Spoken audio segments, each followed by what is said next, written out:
supaya aya iksiran di awak kurang baca sholawat jadikan awak kurang sebagai iksir cicing di mana baik kadelna kasep cicing di mana baik kadelna ganteng ngahiji jeung saha bae pang hebatna pang mencerangna bae jadikan diri orang iksir mantap Kangjeng Nabi anta iksiru wa goli anta misbahus suduri sabaraha cenah kiai maca sholawat ulah loba-loba sapeting 4444 loba teuing gimana tuh bung kasep benernya lamun awewe maca sholawat 4444 sapeting geus pokona lalaki mana nu teu kapincut bos mana nu teu kapincut pokona jelema neuleuh awewe eta si budak geulis amat kabeh nyebutkeun geulis bae iksir ya Allah ya Rabb. Assalamualaikum warahmatullahi wabarakatuh.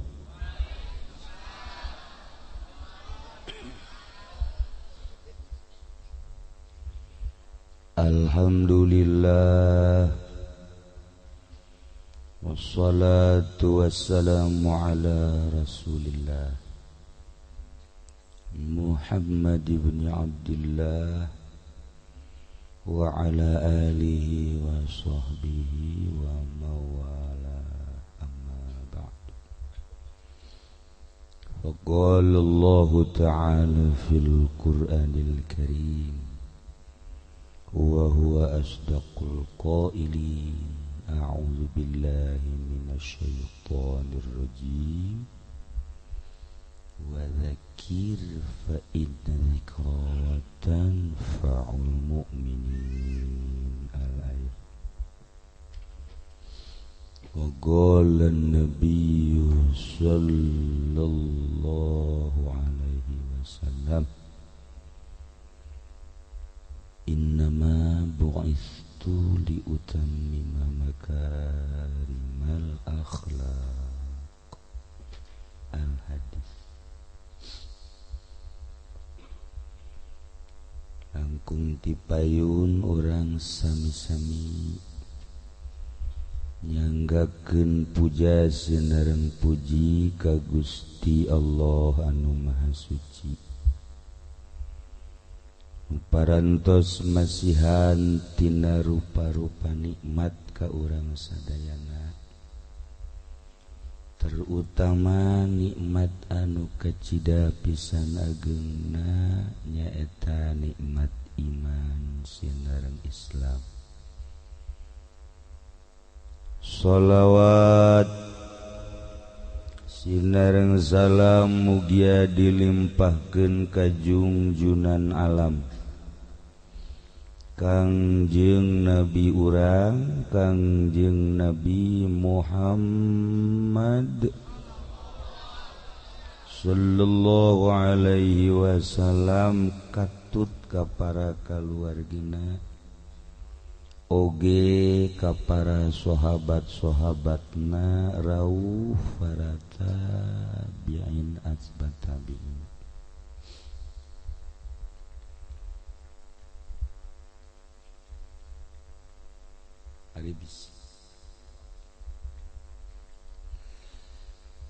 Al-mukarramun para alimil ulama para asatid para tokoh masyarakat bil khusus kakersana ajengan anu ti Jakarta ongko Jakarta tapi bahasana Sunda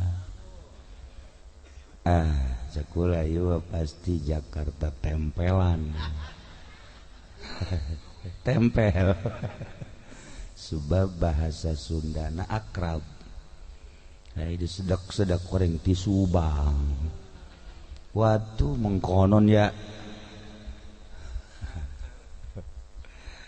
kurang doakeun mudah-mudahan anjeunna dipanjangkeun umurna pasihan kakiatan ku Gusti Allah dalam rangka negakeun agama Allah oge ka para kori nu kaleresan aya rerencangan simkuring tadi ngaos kurang doakeun kori-kori mudah-mudahan dipasihan panjang umur. Tamu urang nu teu seberang nu geus teu asing deui nu aya digigireun katuhu kula Profesor Dr. Kiai Haji Supendi AF terkenal nyana di dunia solear Cisoka. Alhamdulillah eksis. Kumna nu haladir di dieu aya ketua, aya wakil, aya perangkat-perangkatna termasuk Amin Rais. Alhamdulillah araraya nyana kasorot ku sinar Kangjeng Nabi asal keur muludan kasorot balik pareum deui iyalah tapi aya tamu anu luar biasa ya. Ini Madura, istrinya telah meninggal dan dia sekarang usahanya eksis. Kesini bukan semata-mata mau maulidan, ada yang dilihat, mungkin yang mana nanti bilang aja Pak Haji. Ya, ada saya di sini murid saya umurnya 17 dibalik.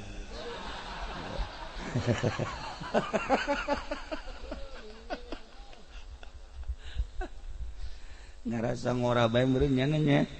Asal diberi 50 tahun bung. Hayangna 17 udah 17 teu boga rarasaan beurnya. Kalayan inayah ti Gusti Allah alhamdulillah. Urang neruskeun lalakon nu kamari. Kamari urang maulidan bahwa Kangjeng Nabi teh dilahirkeun tanggal 12 Rabiul Awal. Bertepatan jeung penyerangan Raja Abrohah nu dipimpin ku Abu Rigol untuk menghancurkan Baitullah sebut tahun gajah. Tuluy Kangjeng Nabi diutus di Mekah umur 40 tahun. Tuluy Kangjeng Nabi hijrah ke Madinah. Di Madinah berjuang Kangjeng Nabi 10 tahun.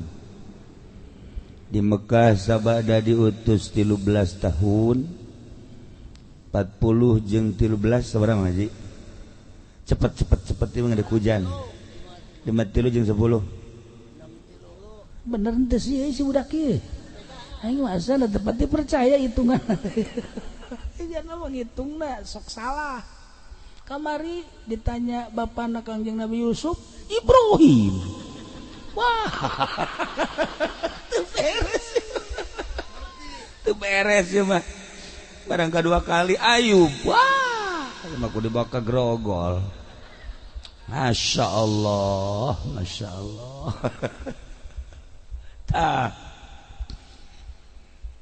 Jadi 63 tahun wafat Kangjeng Nabi. Senin tanggal 12 Rabiul Awal tahun Hijriahna tahun seberapa? Cepet atuh kamari kan sekarang sabaraha poe. Culat cilik keneh bae. Wafat Kangjeng Nabi umur 63 tahun. Tahun Hijriahna tahun seberapa? Masya Allah. Isi udah ngaji naon atuh. Ya Allah kamari. Atuh eta di Madinah sabada hijrah sabaraha tahun. 10 tahun Madinah.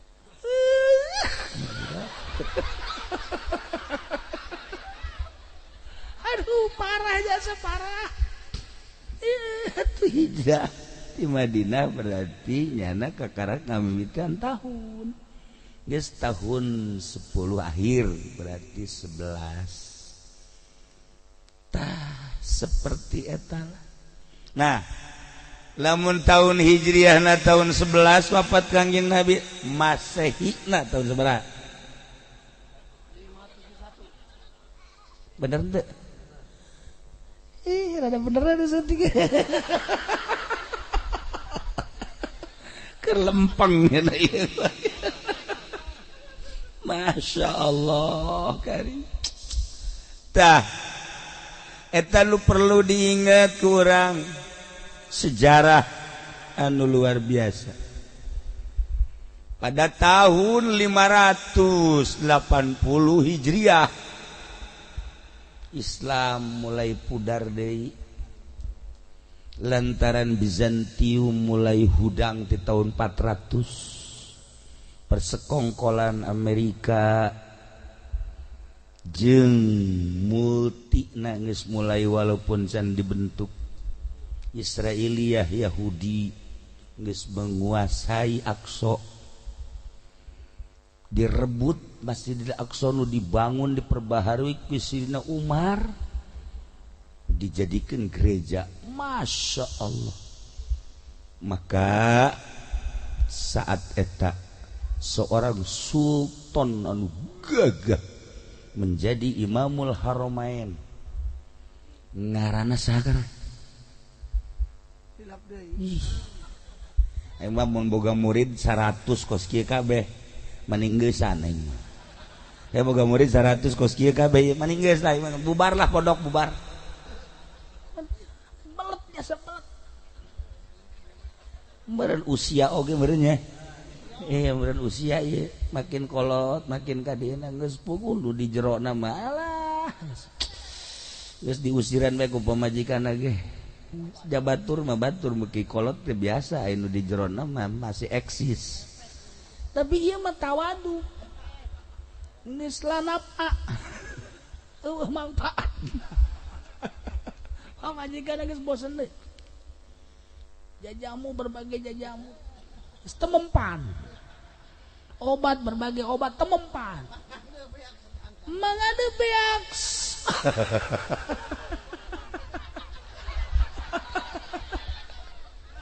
Aya nu mere resep. Cak nu mere resep make mangande. Nya naneangan ka unggal tangkal aya meureun 2 karung mah. Eleh bobule mah. Deui pamajikanna haju mau belati. Ieu mending dipotong we. Inget-inget ka dongeng eta teh nu sok dicarekan bae. Salah dicarekan bae ku pamajikanna. Asal datang diparekan, asal datang carekan. Lah jagena aing geus kieu bah hirup. Ka kebon kirai, kabaran aya kuya. Potong hulu kuya. Teu dan diluhureun meja, tutupan ku turub saji. Diantepkeun nyana kaluar. Pamajikanna nempo naon ieu? Barang di deuleu. Innalillahi. Ieu kakak kunaon jadi hantem-hanteman kieu. Atuh marah mah marah bae mah dipotong kieu naon harepan aing. Tapi pamajikan ge nyana henteu haju gegeraan marah jeung ceurikeun teu dipandang geula. Paingan nyahoan bae cek nya aya mataan. Orenganan. Jaya irungan segala. Aya letahan paingan cek nya ieu. Masya Allah nyahoan bae nya ieu oreng mata aya. Tololnya we tolol.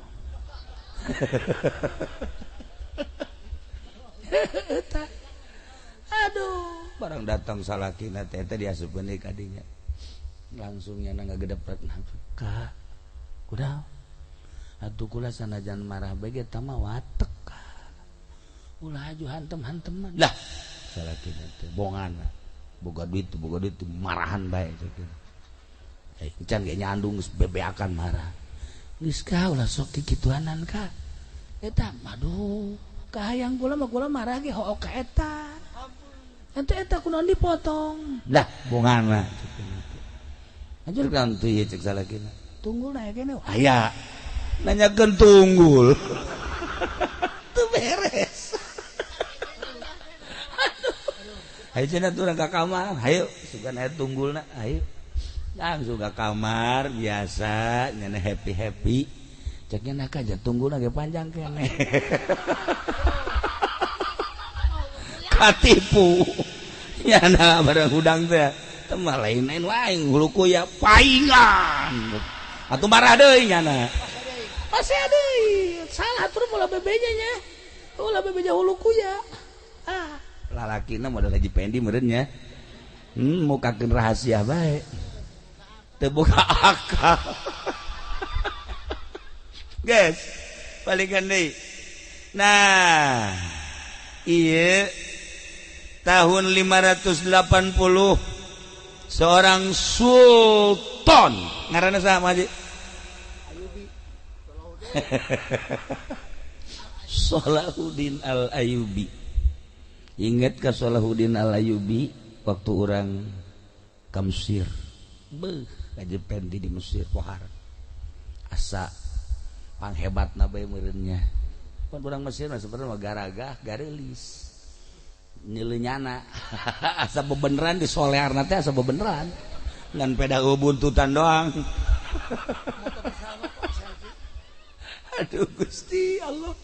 Nah Salahuddin Al-Ayyubi nyana ceramah di Mekah, ceramah di Madinah, nu diceramahkeun kebersatuan umat Islam lantaran Aqsa berubah tina masjid nu dibangun diperbaharui ku Sayyidina Umar menjadi gereja.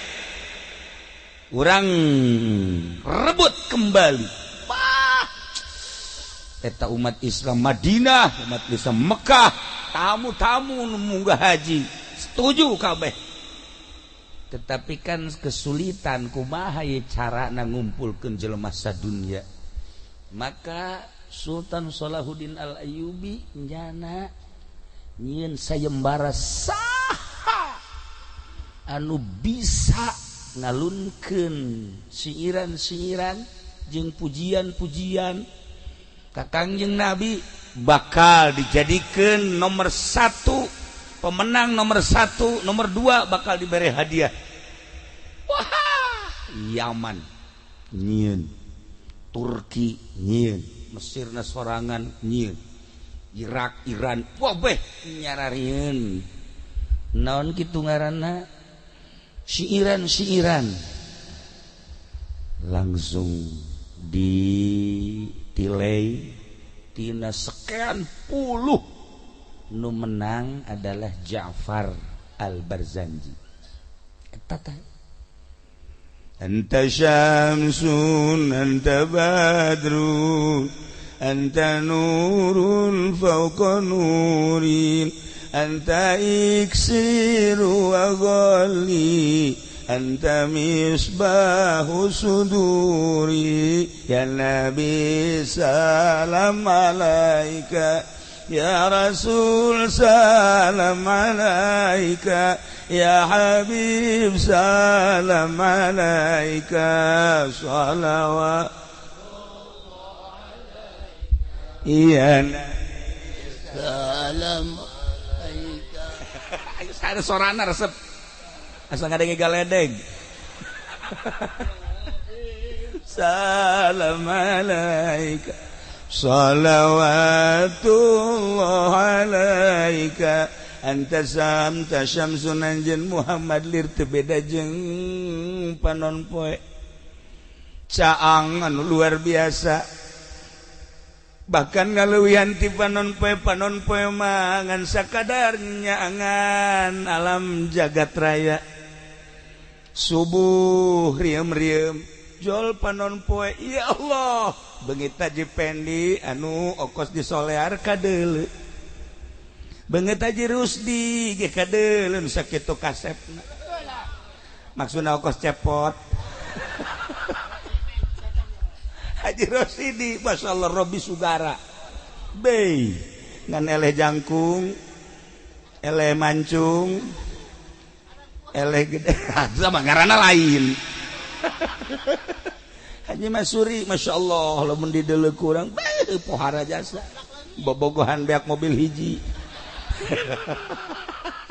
batur mah jantilok kayak boga bobogohan tilok beak mobil hiji ieu mah bobogohan pleng bae spion eueuh balik kadinya ditanya ku Haji Wati spion ka mana lah budak nabrak ya nabrak mah tilok dua ieu dua kabeh ya Allah ya Rabbi menang saminggu sen eueuh cak Haji Wati aya sen ka mana sen ieu tabrak deui bae emang dipake ku saha budak ngaranna ge lah cenah teh sen eueuh masyaallah karim tilu eueuh setirna ketilok aya nu kitu bobogohan jeung setir-setirna kaopat kali leumpang suku cak Haji Wati ka mana mobil lah jual cenah teh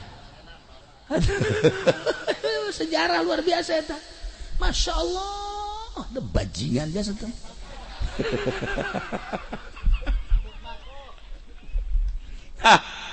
padon poe nyorot ketingali nu kasep ketingali nu goreng ketingali geulis ketingali beke ketingali gendut ketingali kabeh boro-boro manusia munding hewan segala rupa ketingali jarum potong ge ketingali Kangjeng Nabi mah lain eta nyorotna datang ka ayeuna nyorot ka kampung Cilongok masyaallah Haji Patin kasorot ku sinar Kangjeng Nabi kasep alah siapa hasud sama Haji Masuri kasorot ku Kangjeng Nabi bener ngayakeun muludan encan dibubarkeun geus nyen panitia deui resep jasa meureun jananya aya leuwih namanan kitu ge meureun ya Allah ya Rabb ieu kasorot di dieu coba di dieu ieu kasorot ku sinar Kangjeng Nabi ieu di dieu ieu kasorot ku sinar Kangjeng Nabi ya Allah ya Rabbi berkatna dipanggul diiring kaditu ya Allah cek ulah rame-rame naon kuda keur ngobrol bajeng pamajikan pisan rame-rame naon si budak rame-rame barang di dieu horenganan ieu lembur kuring pohara ieu berkatna parahu aya kula mah geus pakana saminggu ieu mah dek jualan belah pokona warung dibawa ka ditu warung ya Allah ka pondok ku jalanna mun aya jalan mandek ieu naon ieu kasorot ku sinar Kangjeng Nabi Muhammad sallallahu alaihi wasallam lain sakadar eta sorotan Kangjeng Nabi mah tina bodoh jadi pinter tina teu nyaho jadi nyaho masyaallah karim kita teu wau ka Allah jadi wau basyira wa nazira sorotan Kangjeng Nabi nu paling indah bisa mindahkeun tina bodoh kana pinter nu paling indah sekali tina neraka ka surga dipindahkeun ku Kangjeng Nabi nu bakal jadi ahli neraka ku iman ka Kangjeng Nabi surga lain lalagaan pemindahan Kangjeng Nabi nu luar biasa ya Allah ya Rabb tentara Amerika nu kamari perang jeung Irak ratusan bahkan ribuan kasorot ku sinar Kangjeng Nabi mun kukula dicaritakeun wasilah di Amerika loba lu asup Islam kuari muludan besar-besaran ribuan manusia ieu sorotan sinar Kangjeng Nabi ieu karim pohara jasa lamun di Soviet Moskow ayeuna Islam anu luar biasa lobana maulidanana ribuan manusia lamun urang ningali tadi 212 alumni jutaan manusia sorotan sinar Kangjeng Nabi Muhammad sallallahu alaihi wasallam sabara juta manusia nu kamari leumpang nu tadi aya di Jakarta ya Allah ya Rabbi lamun lain sinar Kangjeng Nabi nyorot mal bisa capek tah iyalah sinar Kangjeng Nabi mindahkeun tina bodoh kana pinter tina bengko kana lempang nu paling indah tina neraka ka surga urang di dieu diuk hayang pindah urang teh embung cicing di neraka dipindahkeun ku Kangjeng Nabi melalui maulidan ieu urang ngageser teh urang Cilongok teh jadi ka surga urang Cilongok ulah ka amin ieu urang mana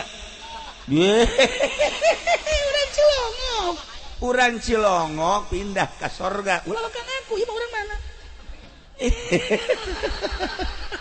ulah dek amanat ke malaikat Ridwan yang satu jangan dulu Jangan dulu. Pakai ada syarat-syarat. Cilongok mah tanpa syarat, arah suka surga. Emang loba kolot urang gitu surga. Tapi itu jelas dipindahkan melalui sinar Kangjeng Nabi. Iyalah anta syamsun.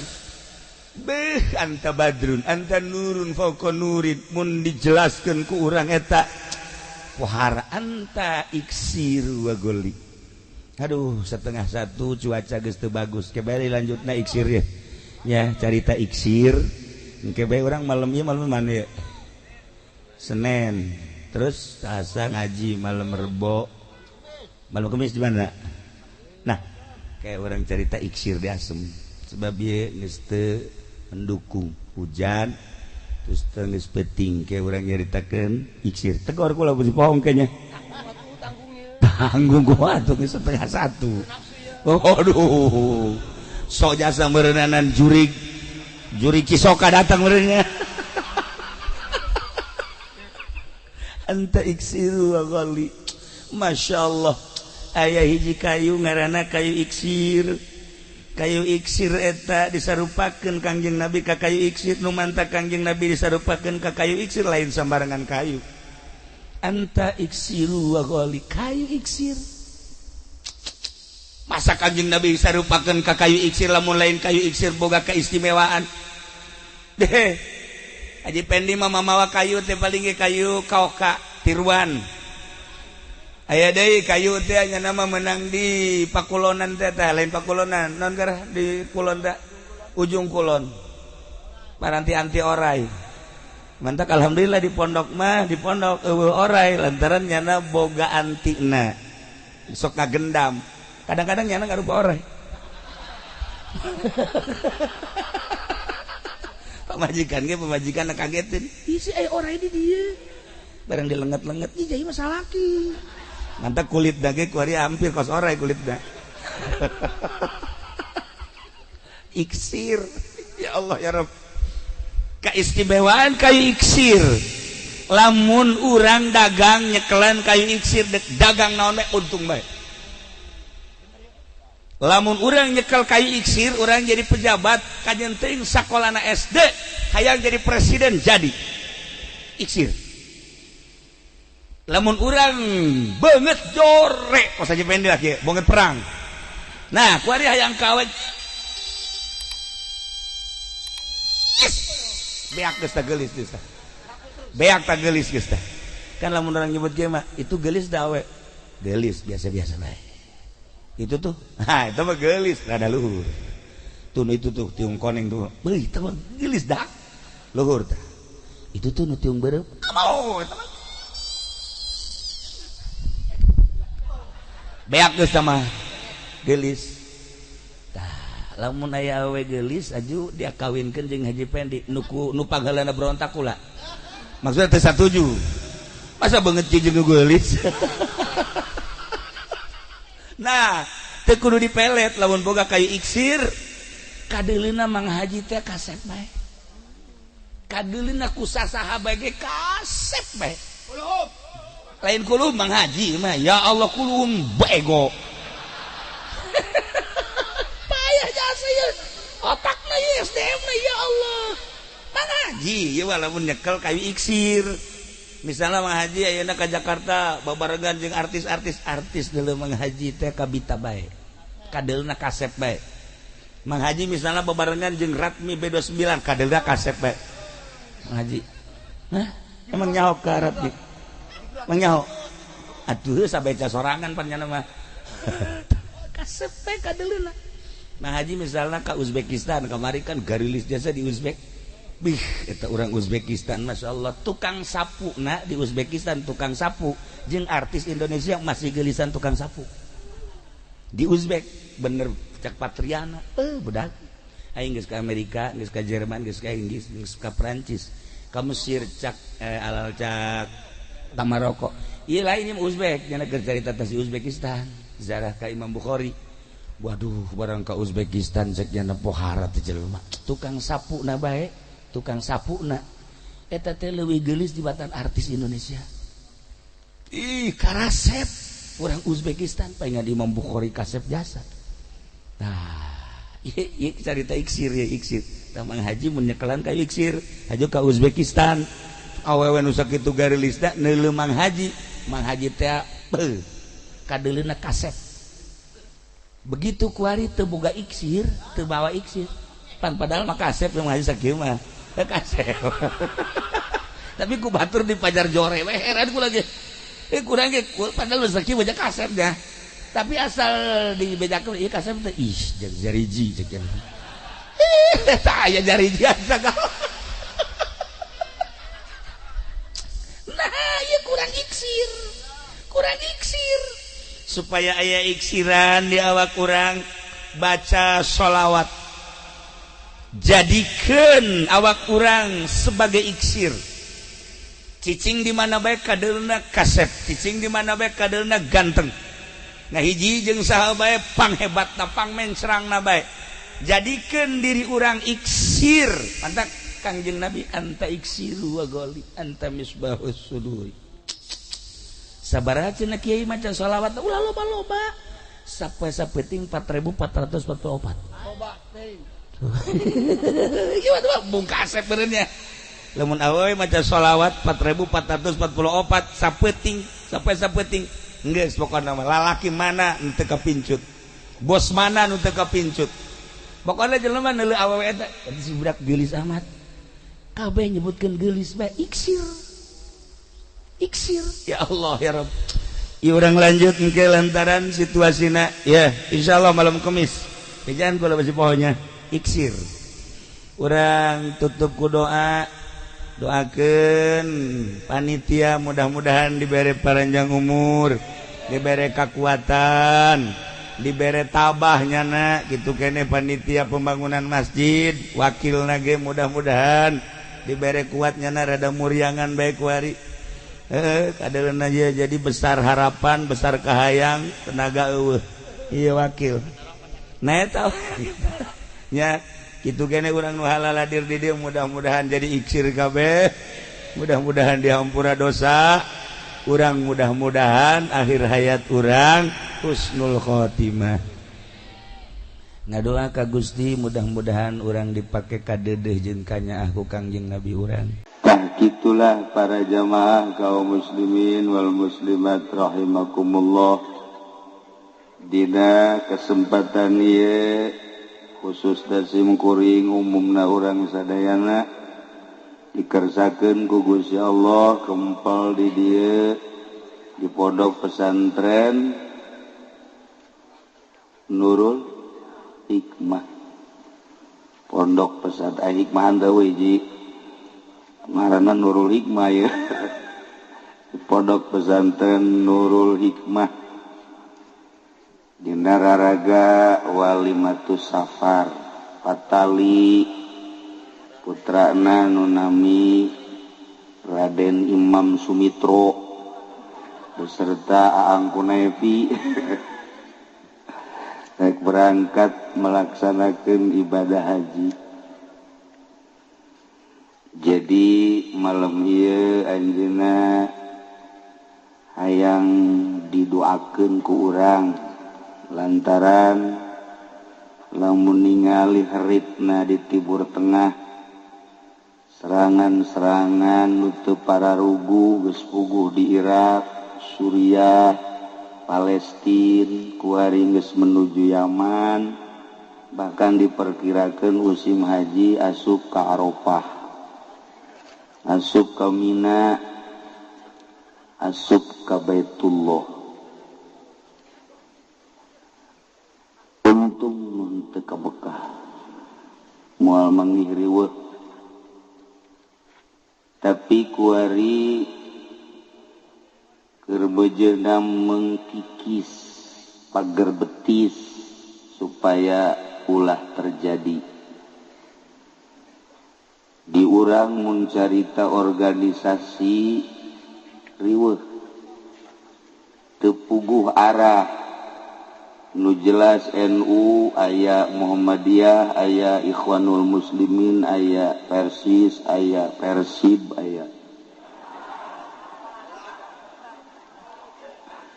Islam Khuruj aya, HTI aya, LDII aya, NII aya, komo orang lamun ka Tasikmalaya aya Islam Pegeningan, aya Islam Torikoh, macem-macem bari teu jelas.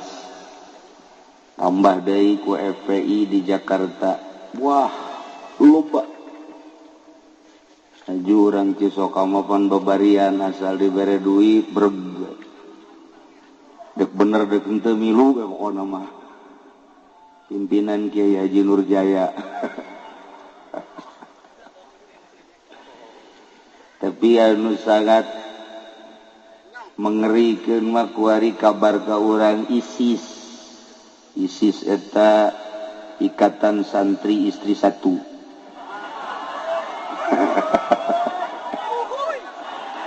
Jadi ulah anu nyandung santri mah asup ka ISIS Ikatan Santri Istri Satu. Lantaran sieun ka nu kolot na galak. Urang lamun nyaritakeun perkembangan politik capek, perkembangan ekonomi riweuh. Di Indonesia bagi urang kuari mun nyaritakeun perpolitikan urang dangkal, teu puguh ka mana alurna. Nu mentak nu jelas mah calon wali mah santri. Harapan SMA jara di wali harapan di universitas jara di wali atuh boro-boro universitas santri hese jadi wali. Kan rada deres doang. Sedengkeun anu mengamati karena perkembangan agama mah hanya wali-wali Allah, para solihin anu mengikuti baju mundurna kumaha ieu si agama. Ai batur mah anu di partai, anu di organisasi anu tanggung jawab agama ngomong doang. Ai santri mah pan tanggung jawab penuh. Aya nu paeh siap nyalateun eta ngaran tanggung jawab. Ya ngaran tanggung jawab eta kos kitu. Ju pentingna ngariung moal ya. Diondang teu diondang datang aing mah ka jeung hukum. Eta tanggung jawab ngaranna tah. Nu kos kitu tanggung jawab. Lain santri mah hese. Tadu bentak calon para aulia Allah mah harapanana hanya santri. Santri se-Indonesia kuari hanya 8 juta. Anu tegap nyantrina 4 juta, nu 4 juta runtuh. Tegap nyantri 4 juta. Nu 4 juta bagi 2, nu daek ngaji 2 juta, nu teu daek ngaji 2 juta. Tinggal 2 juta. Nu daek ngaji ka bagi 2, nu 1 juta bisa, nu 1 juta henteu. Tinggal 1 juta. Nu bisa ngaji, nu daek ngamalkeun kana ilmuna 500, nu teu ngamalkeun 500. Nu ngamalkeun kana ilmuna anu ngangsongkeun proposal kabeh nu teu hiji. Bea kabeh. Budak terjara di wali kabeh. Gugur di tengah jalan. Sementak aya bahasa kuarima Islam di dunia bagaikan singa tidur.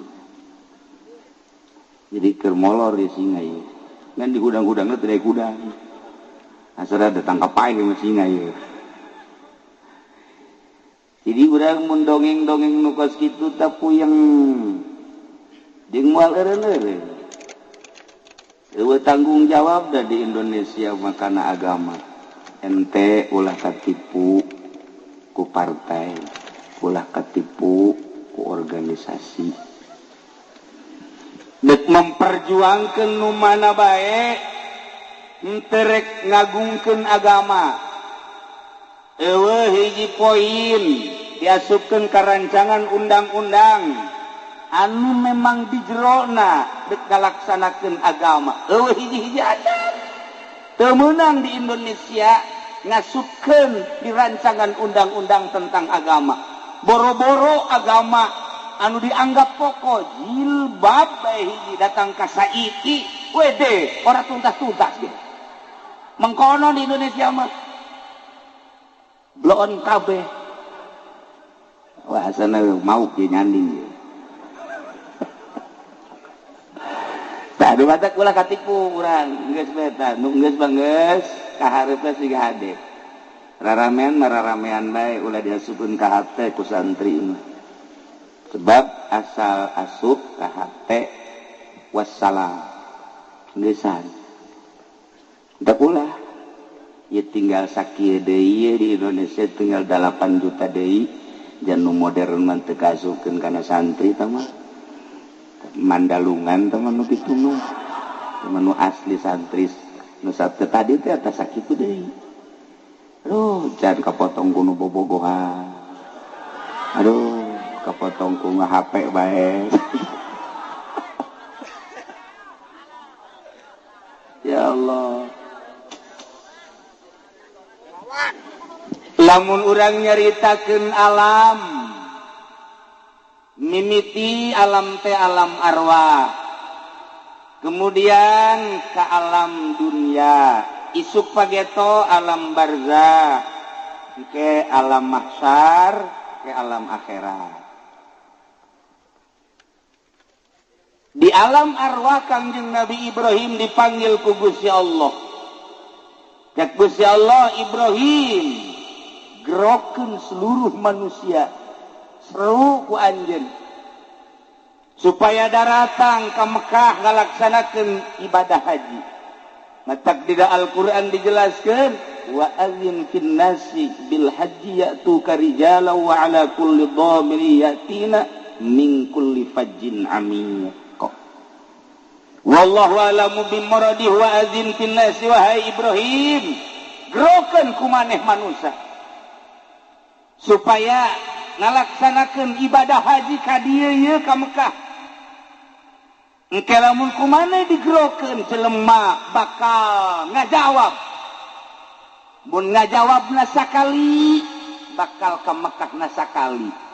Mun ngajawab baheula 2 kali ka Mekahna bakal 2 kali.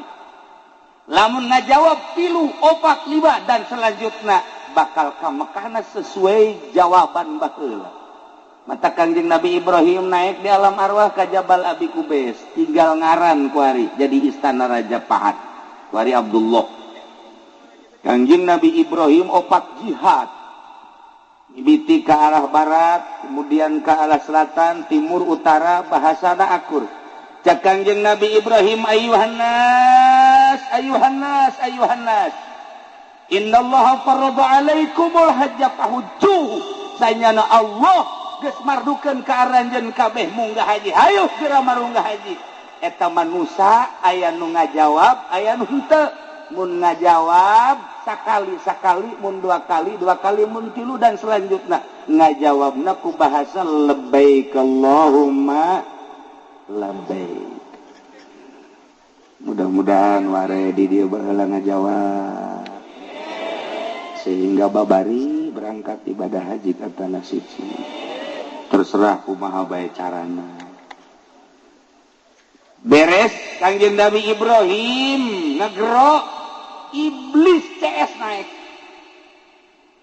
cak iblis aing ge bisa nurutan kos kitu ieu hebat iblis ge ayuhan nas balah pasehan iblis sial ayuhan nas innallaha farada alaikumul hajja fahujjuhu hei manusia orang cisoka tak iblis ditambahan ku cisoka tak iblis belon Allah geus bardukeun munggah haji ka marana coba hayu geura marunggah haji urang cisoka brong kabeh ngajawab labbaik Allahumma labbaik anu 2 nu 3 nu 4 tah lamun baheula ngajawab seruan Kangjeng Nabi Ibrahim hajina haji mabrur lamun ngajawab seruan iblis bakalna jadina haji mardud pan tadi mah urang cisoka ngajawabna tina ngajawab seruan tuh sia nu ngomong kan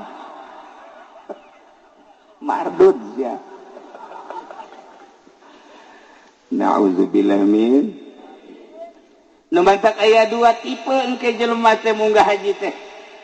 Aya anu hajina mabrur, aya nu mardud. Babari teh mangga sakitu bae teh.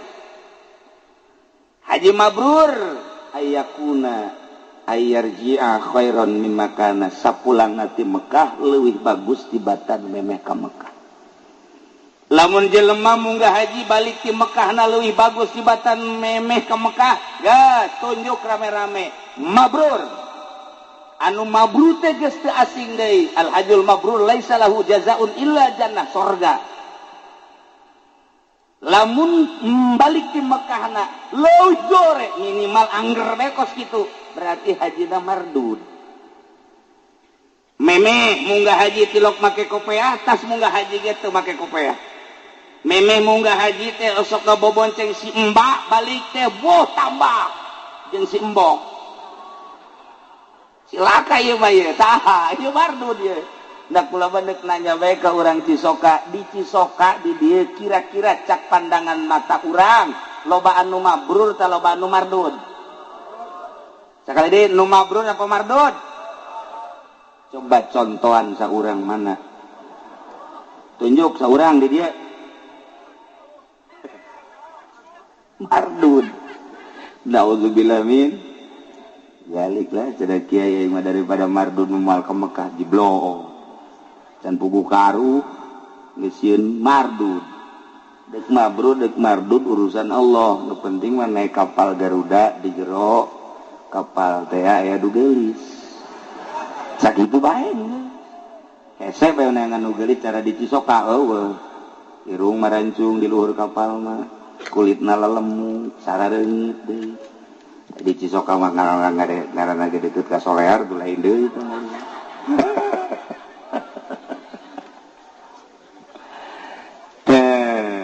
Ieu carita haji. Sabenerna mah lain munggah haji bae salat ge kabagi dua, aya anu mabrur, aya nu mardud. Sarua bae sanajan puasa ge nu mabrur, nu mardud, zakat teh nu mabrur, nu mardud. Sangkilang ngaji bae aya nu mabrur aya nu mardud. Urang tarolah nyaritakeun ngaji bae, lamun ngaji niatna lain karena Allah, niatna hayang hebat mardud. Lamun urang masantren ngaji niatna hayang neangan dunya mardud. Lamun urang ngaji niatna hayang ngelehkeun batur mardud. Lamun urang ngaji kedah hayang jadi kiai mardud. Cacak-cacak masantren bae ge ka mabrur teh hese. Nu sakola mah neraka kabeh. Tuh nu ikhlas dari sakola mah eueuh. Eta geus hese karep di dinya doang geus kabaca. Oh, langkah-langkah nu mardud jeung nu mabrur teh. Asal niat lain lillahi ta'ala mardud, asal mardud jahanam. Tuh urang lamun nyaritakeun kos kitu di Kifayatul Azkiya inggis jasa. Santri ngaji maksudna endek hayang gagah elmuna, hayang neangan dunya, ngelehkeun batur. Kanyawan ku kiai-kiaina magahanana sarua ejeung ngajual pedang ka jelema nu deuk ngabegal. Haram sarua bae. Kiai lamun maksakeun bae kos kitu kiaina mardud. Jadi neangan kiai nu mabrur, neangan satiu mabrur hararese. Lolobana mardud bae kabeh. Ngan lumayan mardud geunya lumayan. Gitulah para jamaah kaum muslimin wal muslimat rahimakumullah. Deui lalakon munggah haji. Lantaran geus ti dituna lamun memang baheulana ngajawab kajeun kuku mage ka Mekah bae. Lamun baheulana teu ngajawab sanajan sugih ka bina-bina, oh tetep bae hese bae tadi ka Mekah. Hese bae kajeun kuku mah baheula aya jelema ngajawab di alam arwahna, duit teu boga, dulur kabeh sararusah. Ngan nyana baheulana ngajawab. Babarieun Gusti Allah mah nyana keur cicing di tengah jalan jol bae aya angin topan. Wow, kabawa kamu. Bus datang ke Mekah. Ringsek ngan datang ka dituna.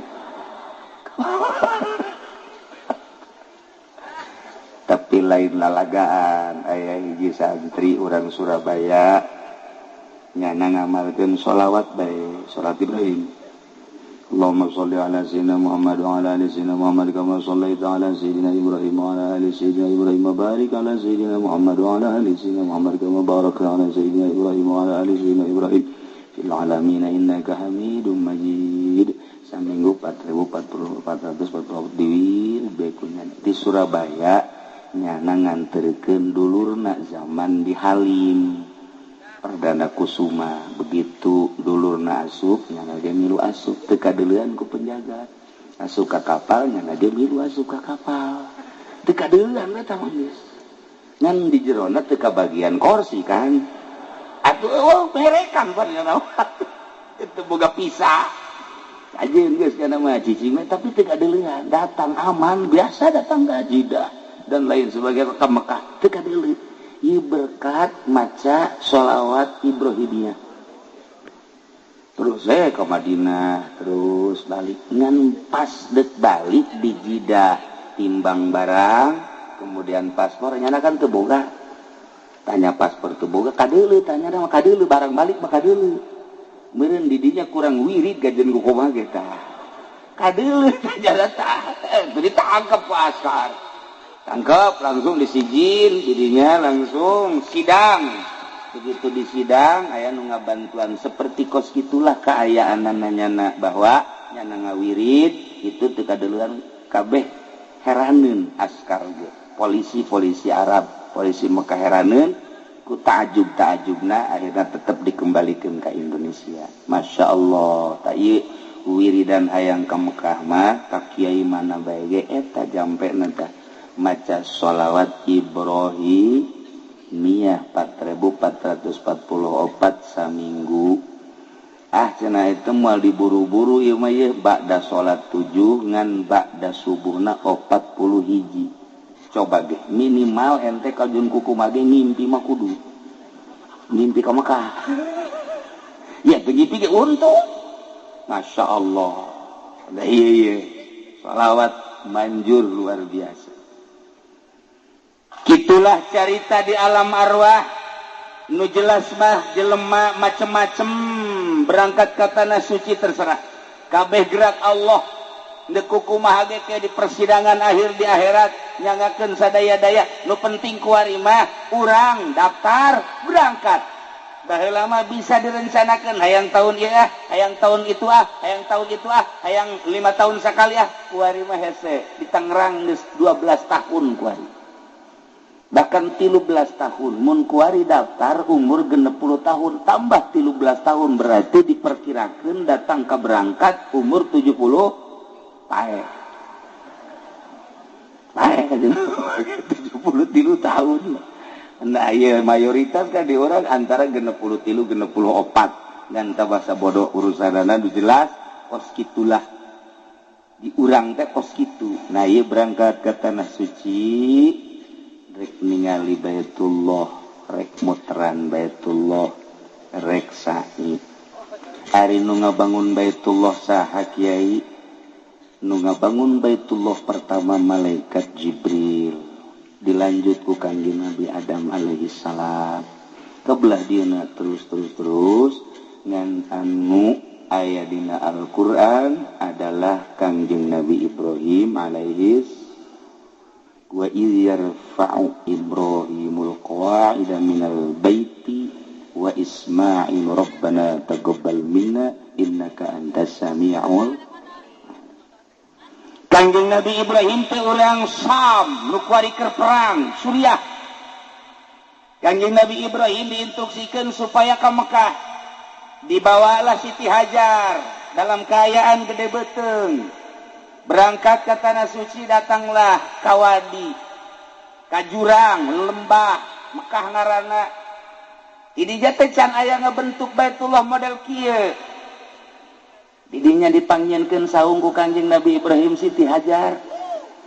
Tina tangkal korma, sabagusna jeung sarekepna sapira palapah korma. Langsung disaungan, beres disaungan sapoe 2 poe 3 poe Kangjeng Nabi Ibrahim teh diinstruksikeun deui titah balik deui ka Suriah. culak langsung naik karena ontak cek Siti Hajar Kak Ibrahim kakak meureun lagi saruanya kira-kira gitulah ieu bangunna ungkang ingking bae endeu ka mana teu ngajawab Kanjeng Nabi Ibrahim pan bangun deuk berangkat teu ngajawab Kanjeng Nabi Ibrahim ku sebab henteu pamajikan beuteungna keur gede secara manusiawi cek Kanjeng Nabi Ibrahim banyak kudu ditinggalkeun pan ieu teh pagawean aing banyak kudu ditinggalkeun mah tapi instruksi Gusti Allah Ibrahim indit deui ka Surya katilu kali cek Siti Hajar lamun memang ka Ibrahim kudu berangkat dek ditanya bae ieu kahayang sorangan atau parentah Gusti cek Kanjeng Nabi Ibrahim parentah Gusti lamun parentah Gusti nyanggakeun sok berangkat abdi berarti bakal diurus ku Gusti Allah ulah sieun-sieun Kanjeng Nabi Ibrahim langsung berangkat tengah liuk saya tiketikacan Kanjeng Nabi Ibrahim begitu Siti Hajar nyarita modal kitu belum berangkat eta teh aya hikmah urang lamun nganterkeun masantren ka anak nah begitu deuk balik ulah nyileuk turutan Kanjeng Nabi Ibrahim geus bae begitu orang naik ke mobil balik berangkat ulah ieu mah dadah mal betak ya kan hukum mah ge segala dadah segala mal betang geus bae sakuda diceun anak urang geus ulah anak sangkilang dadah dan geus teu aing mah teu main dadah-dadahan turutan Kanjeng Nabi Ibrahim betah ge tapi lamun leudeuy geus datang ka imah bapana ge bae inget bae ka anak cenah teh aju anak nage gundang gitu inget bae ka abah aju kuari mapan moal HP bobogohan jeung abah SMS-an sial teh budak eta ulah ieu hikmah nanya sakali deui lamun nganterkeun anak ka pondok pesantren geus dititipkeun geus sasalaman geus ulah ngaliek deui balik turutan Kanjeng Nabi Ibrahim alaihis Siti Hajar ditinggalkeun sugan sedih henteu cek Siti Hajar lamun memang ieu parentah Gusti Allah pasti kaula diurus ku Gusti Allah sedengkeun eueuh sasaha sorangan di dinya dipangieunkeun saung tina palapah korma masya Allah mun aya awewe dicocokan model kos kitu ulah dikamanakeun Ki Nurjaya ulah kumaha keun antepkeun habak tenang Siti Hajar kesimpulan nama ngalahirlah Siti Hajar sorangan masya Allah tidinya er-eran orok sakumaha biasa orok perbekalan aya kene tidinya langsung minum tina bekal ngan henteu anggeus kuranglah perbekalan dahaga nu aya katingali orok letahna kaluar semu nu hayang minum cai susu Siti Hajar can aya caian lantaran encan diisian ku nanaon Siti Hajar langsung make beber bawa ti Surya warna beberna beureum nu mantap dipake warna beber lantaran manehna beusi kanyawan ku maruna sebab Siti Hajar boga maru anu memang tatadina sinis bae baik anak itu ditahan maka beber-berem mantap datang ka kuari baheula mata awewe marake beber-berem eta teh ti ditu da ti Siti Hajar kuari mah geus teu make beber awewe teh make bidan bae geus mantap darah rayut kuari mah awewe boga anak hiji boga anak dua sarua jeung hamil bae kitu baheula mah ipis betul lantaran make stagen make beber rapi jadi boga anak 12 teh teu gendut kuari mah boga anak hiji boga anak dua bau sakumaha eneng kolot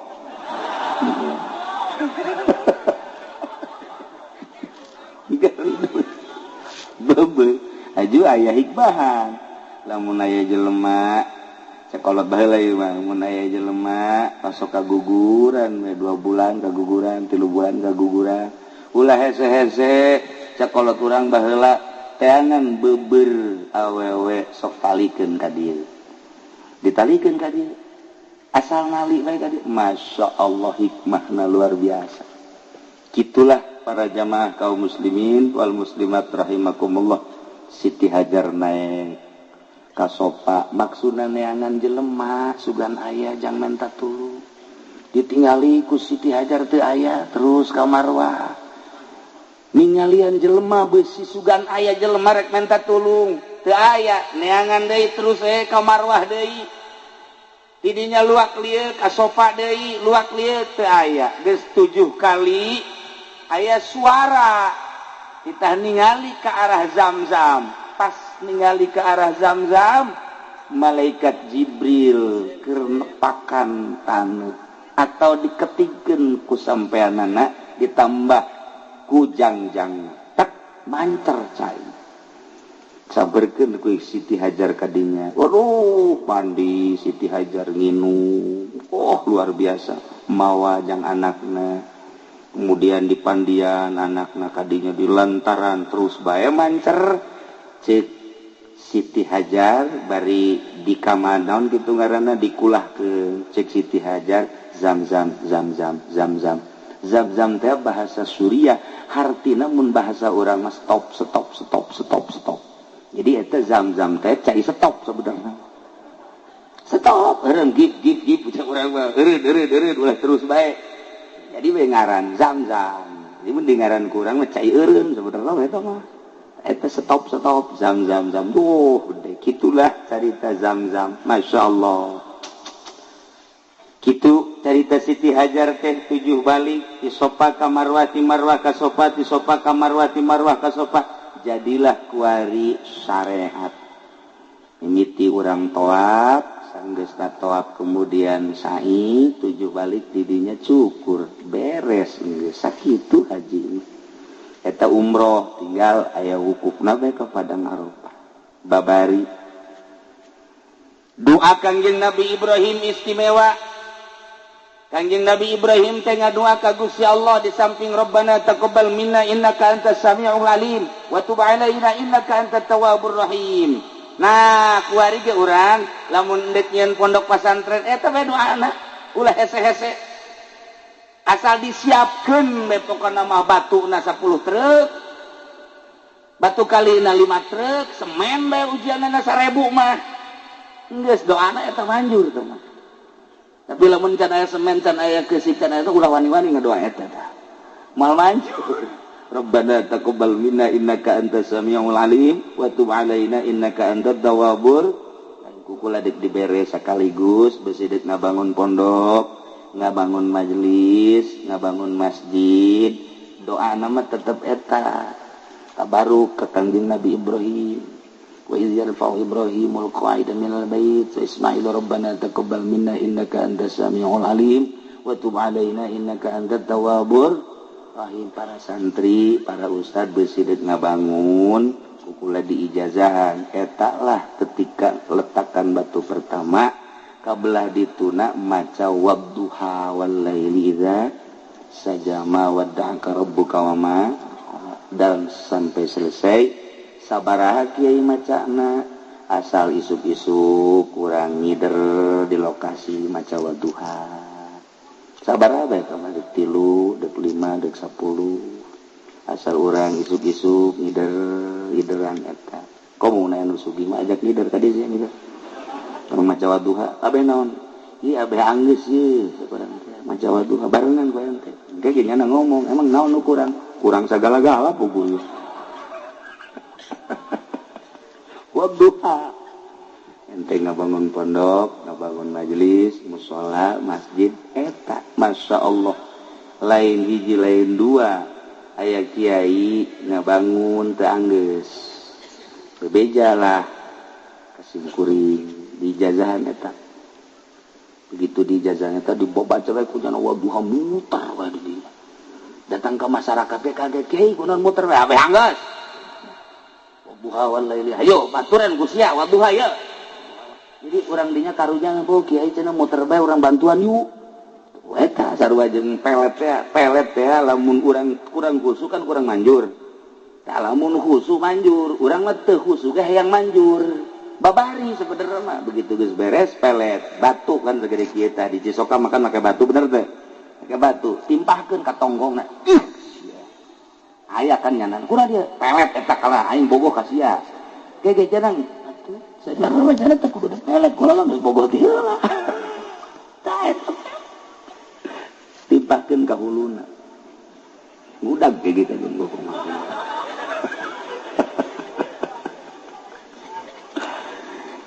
ilah lalakon tentang Baitullah dibangun ku Kangjeng Nabi Ibrahim setelah Kangjeng Nabi Ismail gede. Gancang carita nabe kan gede tah Kangjeng Nabi Ismail teh dilongok ku Kangjeng Nabi Ibrahim panjang dongengna. Ieu mah singkatna dongeng bae gede. Akhirna Kangjeng Nabi Ibrahim minta dibantuan ka Kangjeng Nabi Ismail dek ngabangun Baitullah. Kangjeng Nabi Ibrahim jadi tukang basna, Kangjeng Nabi Ismail kenekna langsung nu nyodor-nyodorkeun batuna Kangjeng Nabi Ismail nu jadi basna Kangjeng Nabi Ibrahim.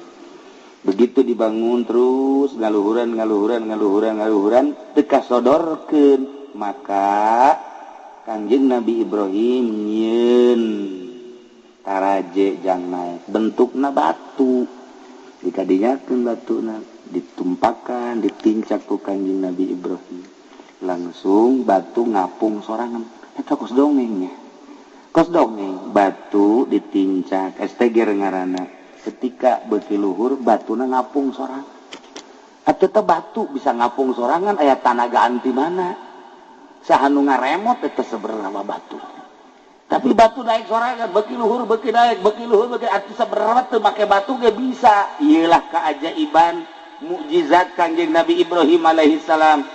Nah, kuari aya titinggalna ngaranna makom Ibrahim lain kuburan makom Ibrahim teh esteger. Aya tapakna dirinya, tapak sampean Kangjeng Nabi Ibrahim. Masya Allah. Dibongkar ku suhu di Arabia sababaraha kali eta lantaran ngahalangan geus sabaraha doser murun, potong diamankeun lah. Makom Ibrahim teh esteger urut ngabangun Baitullah. Jadilah Baitullah seperti ayeuna ngan kungsi runtuh, kemudian dibangun deui kurang saeutik dikurangan lantaran nu halal hijir Ismail. Kuari manggis indah jasa Baitullah teh. Ketika Kangjeng Nabi putuh Mekah langsung Kangjeng Nabi asup ka Baitullah. Bahkan ku Kangjeng Nabi teh hari tadi titah dua lawangna andai kata bakal laluasa mah teu kira-kira bakal fitnah dijieun dua lawangna ngan cek Kangjeng Nabi keun bae antepkeun lah hiji bae Kangjeng Nabi lebet langsung salat di jero keluar deui tah ieu lah Baitullah nu ayeuna di akhir zaman engke Baitullah bakal diruntuhkeun deui tu golongan-golongan anu teu sreg ka Islam musuh kula lamun nyaritakeun tentang akhir zaman geus dareukeut jasa. Cek Kangjeng Nabi Malikul Ardi Arba'ah, raja sadunya aya 4. Mukminani wa kafirani, nu 2 mukmin, nu 2 kafir. Nu mukmin hiji Kangjeng Nabi Sulaiman alaihi salam, nomor kedua Raja Zulkarnain. Kafir aya 2, hiji Raja Namrud nomor kedua Raja Fir'aun cek sakol buhtusoh cak Kangjeng Nabi wasayakulu khomisun bakal jadi raja sadunya engke di akhir zaman 5 hiji deui di akhir zaman sayakunu khomisun wal mahdi min dzurriyyati eta adalah mahdi ti anak incu kaula entek besi aya di Cisoka mahdi sing hade eta beureun tah Mahdi ngan Mahdi nu itu mah hiji irungna mancung nu di Cisoka mah pengeng bedakan berarti nomor kedua ngaranna sarua jeung ngaran Kangjeng ismuhu ismi wa abuhu abi ngaranna sarua jeung ngaran kaula bapada sarua jeung bapa kaula jadi ngaranna mah aslina mah Ahmad bin Abdullah atau Muhammad bin Abdullah cirina dina pipina engke aya hunungan di dieuna aya janggotan aya godegan kadi rapi di dia aya hunungan tasepna kabina-bina gagahna nu luar biasa dituturkeun baksana ku 300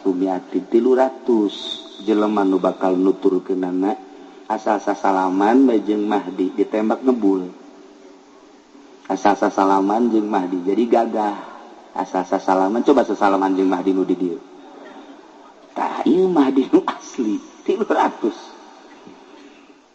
Manehanana di Madinah engke bakal terjadi wukuf poe Jumat di akhir zaman.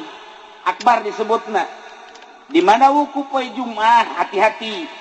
Nah iya engke di Mina bakal ribut gede. Perang anu luar biasa asup. Musyrikin, kafirin, munafikin asup.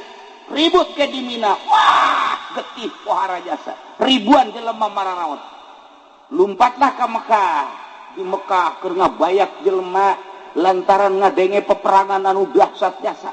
Ribuan jelema pararae ngan teu asup kafir ai ka Mekah mah. Ditungguanlah seorang kesatria Mahdi teh kakarak datang ti Madinah baina rukni wal maqam nyanang ke bakalna salat bae di dinya. Allahu akbar. Allahu akbar.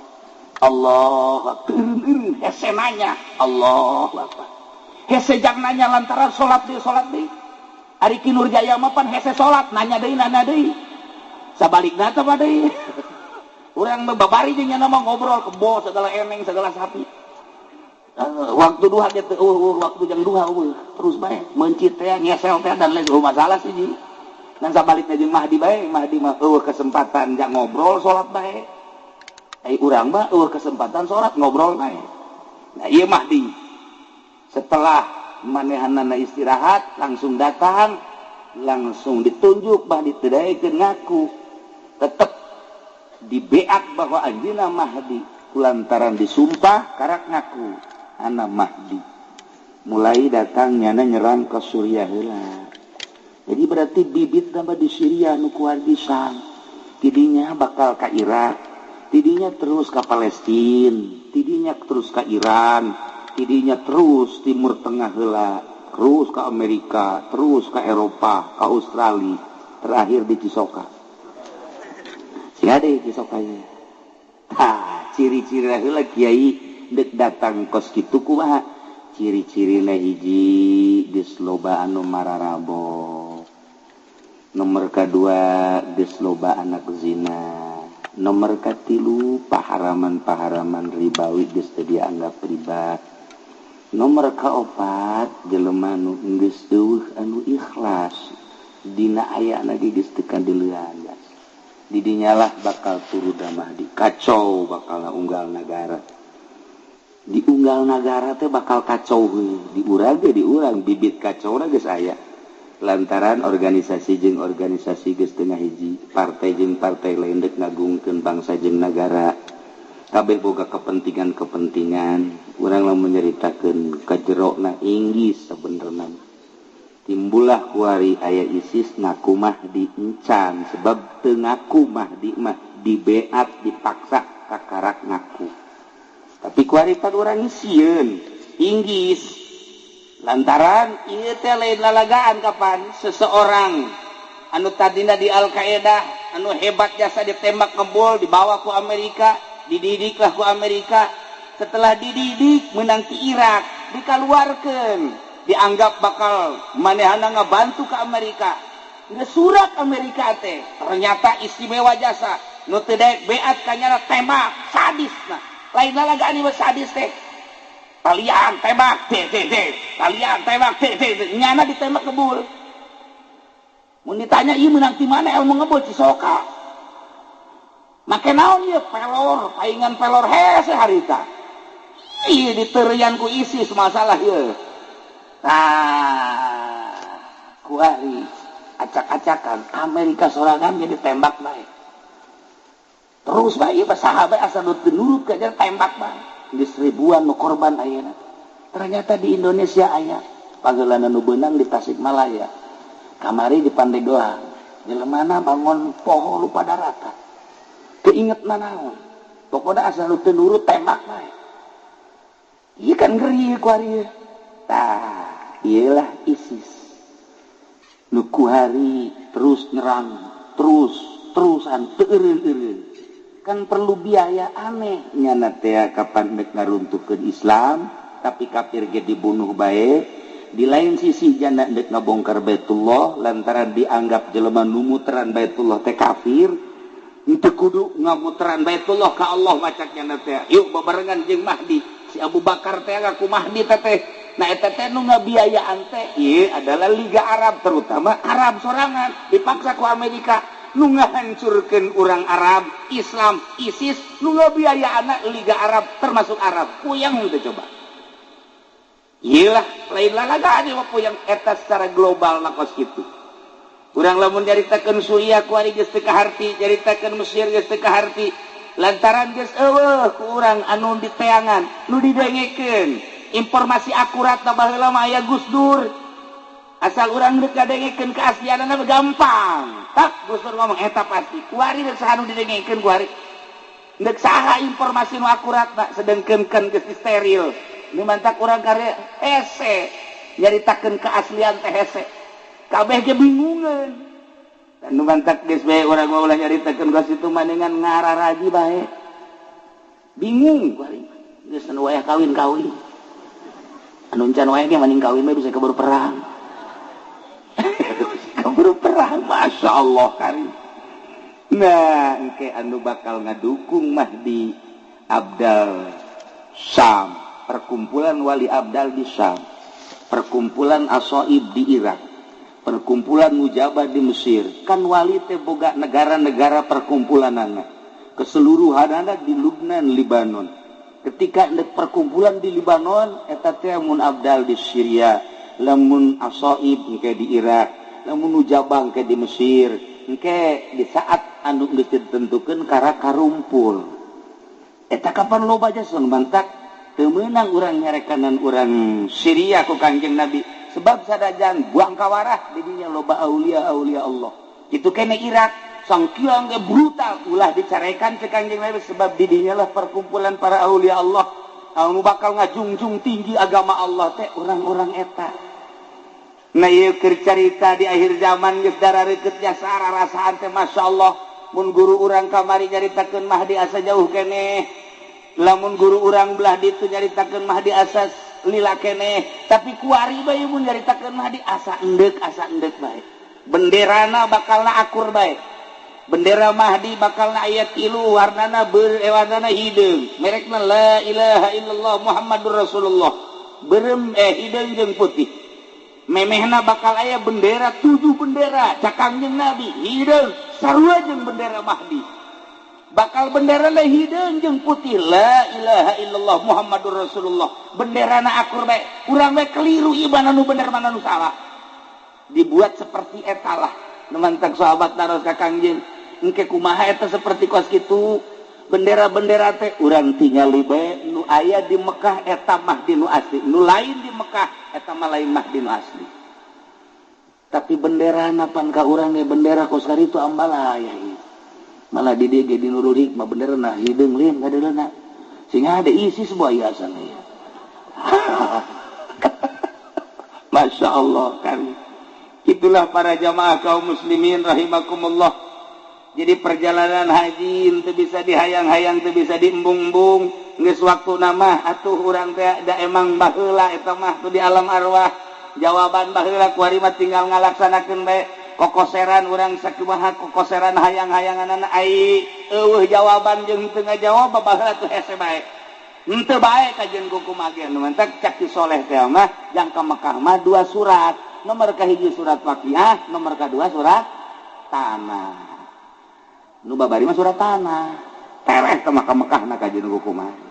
Tuh nya para jamaah kaum muslimin wal muslimat rahimakumullah, itulah urusan tentang haji, urusan tentang Baitullah, urusan tentang sa'i nu jelas kabeh ge ieu memerlukeun iman, memerlukeun yakin. Lamun teu make iman tur teu yakin moal bisa. Ku iman jeung ku yakin. Iman ayana di pendidikan Islam. Pendidikan Islam nambahan iman jeung nambahan yakin. Di luar pendidikan Islam iman hararese, yakin makomo. Urang ngageserkeun kayakinan kan hese ieu. Ngageserkeun kayakinan teh hese. Urang teh kuari yakin kieu yakin mah. aing mah ieu kayakinan aing mah lamun teu dahar lapar atuh kajeun kukumaha ge kitu bae sebab kayakinanna urang mah kana dahar bae lamun kayakinanna kana dahar sanajan isuk-isuk ka dahar uduk 2 piring ke jam 10 ditahan sia geus dahar encan ai tadi tama uduk lain dahar sebab can yakin dahar sebab yakinna dahar ta ieu kehese jasa gageserkeun kayakinan ibadah jadi santri teh ya mimiti ngaji amil aju ngaji jurumiyah ngaji alfiah terus ngaji johar maknun mantek cuman dan lain sebagainya gampang kabelah dieuna ngaji usul fikih ya warokot usul naon kitu gaya tulis jamul jeung enteng tong kos itu lah babari tama nu hese ge nu hese ieu gageserkeun kayakinan eta mah sakadar ilmu yakin tina ilmu yakin supaya datang ka ainul yakin ti ainul yakin supaya datang ka hakul yakin iyalah nu hese eta mah nu tadi olahanna sakadar olahan zahir tapi hayang ngageserkeun kayakinan kudu make olahanna olahan batin nah ngolah batin iyalah nu hese nu dedeleanana lain make dedelean nu ieu tapi make dedelean nu ieu dedengianna lain make dedengian nu ieu tapi dedengian ieu aambeunana lain aambeun nu ieu tapi aambeun nu ieu mun geus bisa ngageser dedelean dedengian jeung aambeun lain nu ieu tapi nu ieu kakara jelema eta lah nu patut dituturkeun ku urang ieu kuari kamari kula kedatangan kiai di Banten aya 10-an meureun ka imah ngobrol lah carita tentang Banten istimewa Banten mah tuh lantaran ku kula didongengkeun nyana dongeng kula dongeng lamun urang nyaritakeun tentang keistimewaan Maulana Hasanuddin eta mah moal aya deui datang ka Iih Rahaje emang kunaon cenah kiai kieu di antarana keistimewaan Maulana Hasanuddin teh begitu datang ke Banten Maulana Hasanuddin mah ngisingna di Banten sabulan sakali pamajikanana ngisingna saminggu sakali coba pamajikan ke Nurjaya atau pajikan urang lah ulanya bae itu cerita batin urang sok jarah bae teh jaho dongengna masyaallah muringkak bulu urang ngadenge kitu mah Maulana Hasanuddin mah sabulan sakali ngisingna pamajikanana saminggu sakali digenggerekeun ku Maulana Hasanuddin ngising mah lulus ya mah teu hirup teh iraha ibadahna saminggu sakali masih digenggerekeun pamajikan urang mah subuh ngising jam 7 ngising deui mata sarapan jam 9 deui engke tas dohor bodol atuh bae aku ngising bae iraha maca Qur'ana apa majikan Maulana Hasanuddin saminggu disenserikeun ku Syekh Maulana Hasanuddin iraha ibadahna teh mangising bae tidinya lain marah ningkatkeun ibadah pamajikan teh langsung dikurangan dahar dikurangan minum alhamdulillah jadi sabulan sakali ngadenge pamajikanana ngising sabulan sakali Maulana Hasanuddin 6 bulan sakali turutan ku sia eta urang mah mun ngadenge dongeng kos kitu apa iya apa memang kos kitu mantak bisa hihiberan ge nu mantak teu eureun-eureun di zarahan ge kukula dongeng kos kitu tanyana malalongo bae aya sejarahna nu mantak buku keaslian kewalian Maulana Hasanuddin teu sambarangan ge lantaran naon ieu tah ilmuna nu hese ge masyaallah karim tah tidinya lah pamajikanana bae ge eta geus bisa sabulan sakali gisingna berarti kan dahar cara biasa dahar ya cara urang mah datang ka Nurjaya teu dibere ngariung teu dibere berkat bae ngancam awas ya Nurjaya ku aing mondang deui moal aing teu diberkatan tolol teu budak bapak Hasanuddin mah 6 bulan sakali ngising ya Allah ya Rabbi eta urang carita ngising we pas kitu ngap biasa pan teguh teger Banten teh dicekal ku jelema nu model kos kitu masyaallah da kula maksudna dongeng kos kitu teh lain naon sebab kieu neangan coba di Banten ku ari nu apik tarolah ulah apik cara Maulana Hasanuddin ulah apik cara Syekh Maulana Yusuf ulah apik cara guru-guru orang nu kamari hiji be ulah nyokot duit di pamarentah basa kitu tak apik urang kuari eta bae heula tak teger agama kajian kukumaha ge ulah ngajukeun proposal dibere ulah daek aya etik mah Kinurjaya seuri kadena aing mah gede cek nya teh moal anggeus tah deuleu pancer urang Syekh Maulana Hasanuddin nu mantak manehanna nama kapan istimewa jasa ku tujuh bae ku tujuh kutilu la ilaha illallah pan bisa hiber kutilu la ilaha illallah dongengna masyaallah dibawa Syekh Maulana Hasanuddin teh Ustaz Arif Hidayatullah ka Mekah diasupkeun ka jas ka dieu asup jas ka dieu asup ke nongol teh huluna kos manuk dibawa ka Mekah di ijazahan talqin baca ulah nafas tarik nafas beres beat langsung sok baca tilu kali ulah nafas tarik hibar tilu la ilaha illallah bisa hibar di Mekah ka Bali coba ente tilu bae tilu hibar geus teu kudu kumaha ka pondok masing-masing coba geus peureum bae kieu bae ngabagen bae coba batur batilu eta rahasiahan lain nalagaan masyaallah kunaon eta batin geus bersih jasa ya Allah ya Rabbi teh urang mah kuari mah tak geus carita ulah carita eta keur carita di organisasi carita di perorangan pondok pesantren eueuh deui iwal ti opat sabenerna mah ngan salah sahijina waro nu tilu moal ka dicaritakeun ieu titipan ti Sunan Rahmat anu ngamimitian muka pondok pesantren di Jawa Timur dilanjutkan terus ka dieu mantap pondok pesantren mah titipan para aulia Allah asal ngegeser bae kana yayasan geus lain titipan para aulia Allah henteu salah nyen yayasan eta mah perkembangan henteu salah mangga teh mun eueuh cilaka eueuh sanawiyah aulia atuh kadituna kumaha perkembangan dunia ngan lain titipan wali titipan para aulia Allah mah opat salah sahijina waro nu tilu moal ka dicaritakeun kuari mah waro kadanan cara Syekh Maulana Hasanuddin Syekh Yusuf hiji bae ulah narima duit di pamarentah geus hebat jasa ujian pangangankeun coba Kinurjaya di Cisokan nu henteu nyieun proposal nu mana ieu pondok pesantren jeung nu mana nu henteu narima duit di pamarentah norekat tinggal norekat tapi duit di pamarentah didaharan bae jembluk moal bisa tuh mantap baheula aya hiji manusia ngaranna Ibrahim bin Adham teh pan geus diangkat jadi kutubul aulia geus nikmat jasa ibadah peuting teh geus ngeunaheun amis jasa masyaallah ngeunah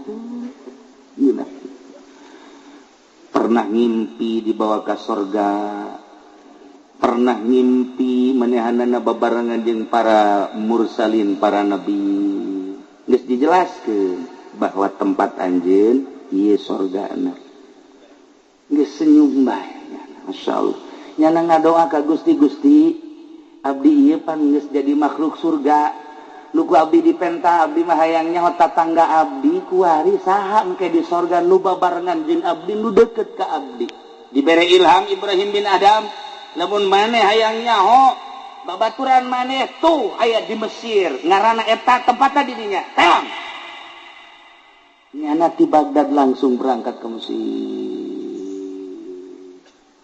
begitu datang nanyakeun ka urang lembur eta ampura kula jauh-jauh ka dieu rek nanyakeun hiji jelema ngaran si anu Masya Allah cak urang Mesir atuh kunaon jauh-jauh neangan si eta kita kunaon pemabok lah kakap sama nu bener nyaah katingali anjeun mah dina tarang tukang sujud katingali dina pis tukang ibadah katingali dina kentel tukang zuhud katingali dina mata tukang cerik kondeangan jelema tukang mabok maning indit ka ditu apa ininya nya iya eta tukang mabok di dieu mah jelema eta teh raja mabok aduh nyana kieu we cangcaya Ibrahim bin Adham teh aing mah nyai ilham berarti ti setan meureun kita ngadoa aja aing teh ieu ngadoa ka Gusti menta saha pibatureun ka di sorga nya setan nu ngabisiki teu kaharti tapi aing gadege informasina ieu ku jelas-jelas teuing akhirna nyana Kang Caya ngan begitu dek balik bebeja tempatna bae di mana tempatna tuh tempatna nu itu tuh lah taman dek balik dek teu ke geus neuleuh maka jeung barang neuleuh bener di dinya aya 40 manusia keur mararau wah keur ngaganja kok mabok nunan aya nyana mah diuk bae kieu bae kieu begitu geus ningali nyana balik deh digerok Ibrahim kadieu jauh-jauh ti Bagdad hayang kapanggih babaturan di sorga geus datang kunaon indit je pan nyahoon wah cak Ibrahim aing eleh ye ku nyana ye ayo ka dieu mendak-mendak ka dieu nu jadi masalah cak Ibrahim bin Adham kok nyahoon aing teh ka dieu deuk neangan ti batureun saha nu ngabeja aja ngobrol ge encan ulah sok sombong jadi ahli sorga Ibrahim tadi aing jadi dicarekan cak ahli sorga mah eueuh nu sombong jeung eueuh nu egois ya Ibrahim ari di masjid mah nyekelan tasbih babarengan jeung santri ngawuruk kadang-kadang zarah kadang-kadang jeung masyarakat ngaji dukas kitu batu babari tama ngan di sorgana handap nu hese ge tuh makhluk Allah nu sok mabok tuh makhluk Allah nu sok judi tuh makhluk Allah nu sok maling tuh makhluk Allah nu sok zina tugas para aulia Allah tugas para ulama sholihin eta ajak ka sorga lantaran nyana ge hate leutik ka iman ka Gusti Allah nyahoeun nyana ge ngan bergelimang ku nafsu nah kula cicing di dieu ieu teh geus sabaraha taun kabehna di dieu teh aya 100 leuwih kemudian kuari terus dinasehatan tinggal 40 nah maneh mun bener-bener hayang jadi batur kula di sorga gantian tugas kula tah 40 nasehatan kumaneh Ibrahim waduh santri aing bubar sakna tuh kos gitulah para aulia Allah nu mantak ge begitu diangkat jadi kiai lain tambah ngeunah sabenerna mah mantak diangkat jadi solihin teh lain tambah tenang diangkat jadi wali teh lain tambah uncang-uncang tambah tugas ketika orang jadi kiai baheula nyantri dahar ge jeung peda wehan teh jeung lauk asin ku Allah teh dipake ka cinta dibisakeunlah ngaji dititipanlah ilmu wari geus jadi kiai boga majlis boga murid masya Allah mobil lagi sakumaha showroom nu leutik teh ditanya ku nyana apa jadi takabur atuh haju deui dakwahna ge pilihan lamun ka daerah anu amplopna gede ieu boleh lamun anu moal eta kos kitu kok jadi kos kitu atuh tah tugas wali tugas ulama seperti tadi cek Ibrahim bin Adham mah geus atuh kula atuh boga tugas wali manusia ini kana nasehatan opat ieu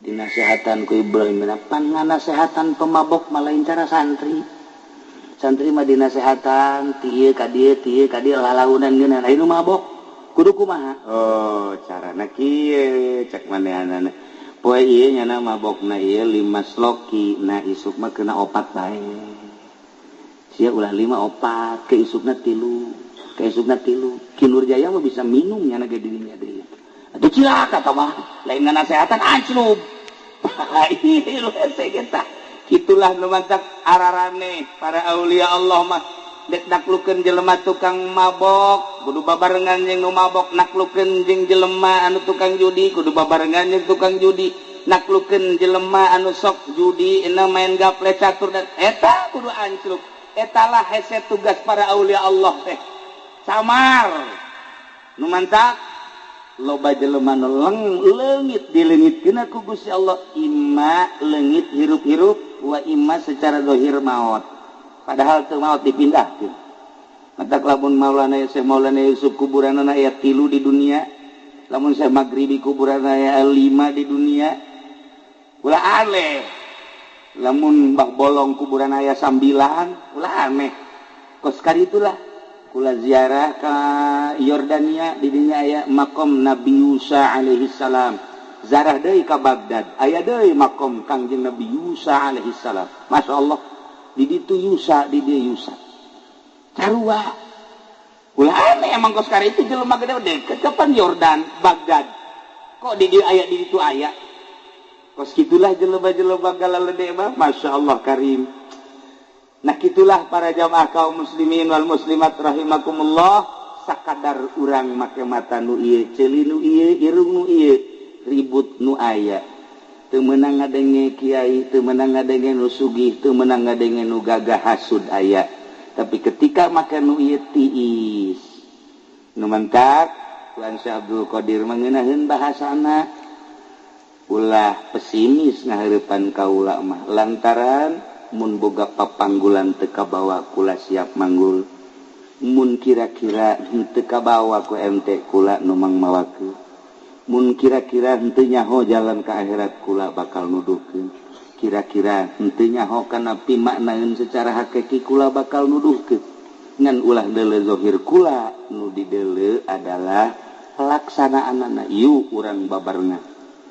Nina matak waktu Sayyidina Ali begeungeun biasa ngomongna lam a'bud robban lam arok kaula mah moal ngaibadahan pangeran nu teu kadeuleu ku kula berarti kadeuleu ku Sayyidina Ali mah pangeran mun nyaritakeun kadeuleu kan lain ku mata ieu ku ieu matak turun temurna ti Kanjeng Nabi ka Sayyidina Ali ka Sayyidina Husain terus tinggal urang endek jeung henteuna jeung siap apa henteuna jeung masakatna deui. Nah urang mah begitu kuari ngeuneunahan bae barang urang jadi jelema ngeuneunahan baheula mah daek puasa kuari mah henteu baheula mah daek masakat kuari mah henteu ieulah nu bakal cilaka. Kitulah para jamaah kaum muslimin wal muslimat rahimakumullah.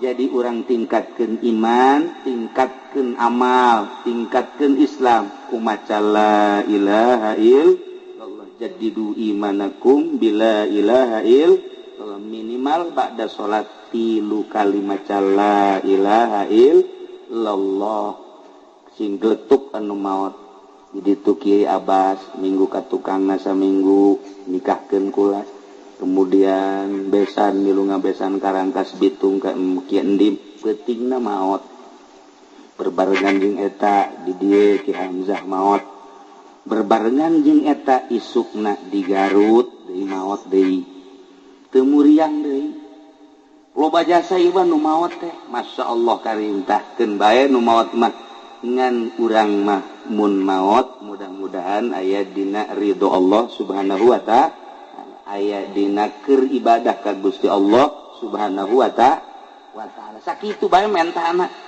Jadi embung-embung paeh mah datang bae dihayang-hayang aya encan mah henteu bae nu penting mah dikiraha bae maot asal aya dina ridho Allah Subhanahu wa taala. Kitulah para jamaah kaum muslimin wal muslimat rahimakumullah. Balikan deui al hajjul mabrur laisa lahu jazaun illal jannah. Beudu balik ti Mekah teh tas ibadah haji kemudian ziarah ka Kanjeng Rasul.